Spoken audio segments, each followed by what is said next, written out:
নমস্কাৰ বন্ধুসকল, আজি এটা বিশেষ খবৰ দিবলৈ ওলাইছোঁ। আজি 10 তাৰিখ। আজি 10 বজাৰ পিছত সকলো হিতাধিকাৰী একাউণ্টতে টকা সোমাব।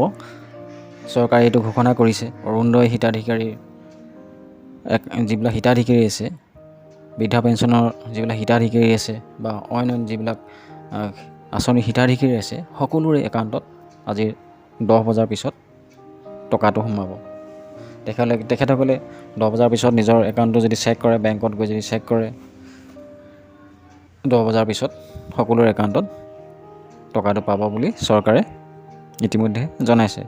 গতিকে বন্ধুসকল, যদিহে আপোনালোকে এই আঁচনিৰ হিতাধিকাৰী হয়, তেতিয়াহ'লে আজি 10 বজাৰ পিছত আপোনালোকৰ একাউণ্টত টকাটো সোমাব। আৰু লগতে এই ভিডিঅ'টো শ্বেয়াৰ কৰি দিব, আন 10জনেও যাতে এই ইনফৰ্মেশ্যনবিলাক পায়। আৰু লগতে চেনেলটো ছাবস্ক্ৰাইব কৰি ল'ব যদিহে ছাবস্ক্ৰাইব কৰা নাই, এনেকুৱা ধৰণৰ নতুন নতুন ভিডিঅ' পাবলৈ। আৰু গতিকে আজি নিশ্চয় এটা সুখবৰ সকলোৰে কাৰণে, কাৰণ যিবিলাকৰ এই আঁচনিৰ হিতাধিকাৰী হয়, আজি তেখেতসকলে টকাটো তেখেতসকলৰ বেংকৰ একাউণ্টত টকাটো সোমাব। আজিৰ দিনটোত লাখ লাখ হিতাধিকাৰীৰ একাউণ্টত লাখ টকা সোমাব। অৰুণোদয় আঁচনিৰ হিতাধিকাৰীসকলৰ একাউণ্টত সোমাব। বৃদ্ধা পেঞ্চনৰ একাউণ্টত টকাবোৰ সোমাব। আৰু লগে লগে যিবিলাক আঁচনি আছে, চৰকাৰী আঁচনি, সকলোবিলাকৰে একাউণ্টত টকাটো সোমাব।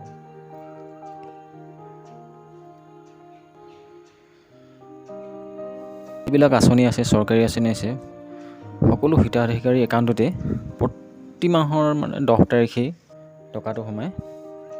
আৰু আজি 10 তাৰিখ, আৰু আজি 10 তাৰিখ দিনা আজি 10 বজাৰ পিছতে সকলোৰে যিবিলাক হিতাধিকাৰী আছে, অৰুণোদয়, বৃদ্ধা পেঞ্চন বা আন হিতাধিকাৰী আছে, সকলোৰে একাউণ্টত আজি 10 বজাৰ পিছত তেখেতসকলৰ একাউণ্টত টকাটো সোমাব।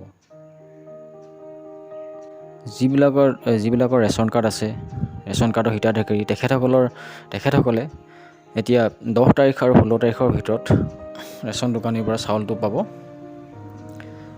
প্ৰতি মাহে 10 তাৰিখৰ পৰা 16 তাৰিখৰ ভিতৰত এই ৰেচন চাউলটো পাব। গতিকে বন্ধুসকল, চেনেলটো ছাবস্ক্ৰাইব কৰি ল'ব যদিহে ছাবস্ক্ৰাইব কৰা নাই এতিয়ালৈকে। আৰু লগতে লাইক কৰিব, শ্বেয়াৰ কৰিব যাতে সকলোৱে এই ইনফৰ্মেশ্যনবিলাক পায়। আন 10জনৰো সুবিধা হ'ব, সুফল পাব যদিহে এই ভিডিঅ'টো তেখেতসকলে পায়।